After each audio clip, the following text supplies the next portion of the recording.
Mr. President, members, Senate Bill 234 is an attempt to provide some legislative oversight to the over $4 billion that our schools are going to receive in direct federal funding, and require them to address the significant learning loss that has taken place over the last year due to COVID.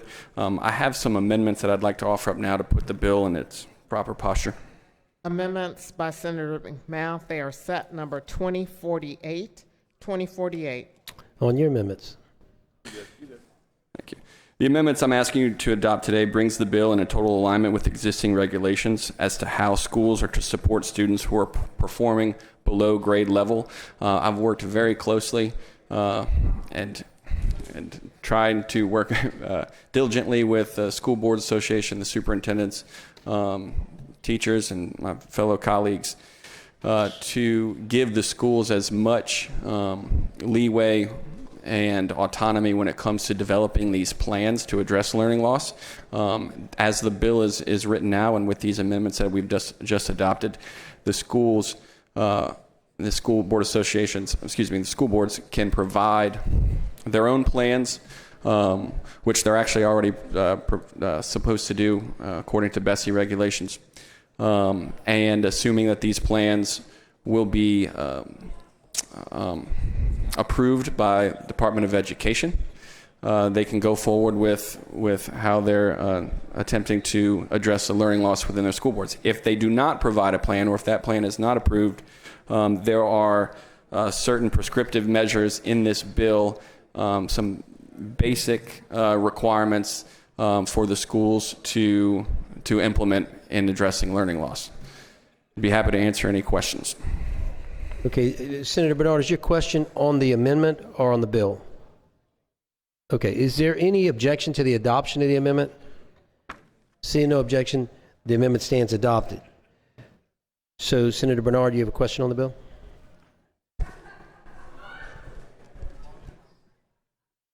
Senator McMath, I know you have done a lot of work on this, and I guess the information on the particulars of how this works has not yet reached where I am.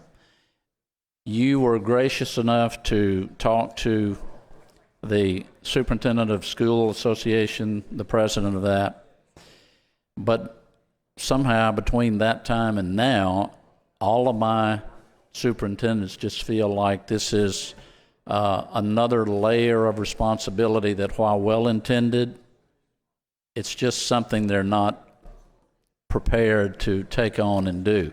There are a lot of things that people could think about are great programs for our education and for our children, but it comes back down to implementation. And teachers, their bottom line is, if we could just teach. And so I know I just come up here to tell you I'm reflecting the view of the superintendents in my area, and I wish they had more information, and perhaps down the road we can get there. But I wanted to thank you for all the work that you've done on this bill and the courtesies that you've extended in the process. Thank you. Thank you, Senator. With that, I see no further questions. I move final passage. Senator McMath has moved final passage of Senate Bill 234. When the machines are open, all those in favor will vote yea, those opposed vote nay, and the Secretary will open the machines.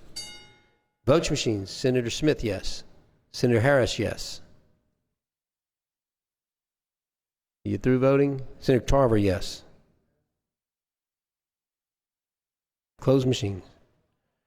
34 yeas and 1 nay, and the bill is finally passed.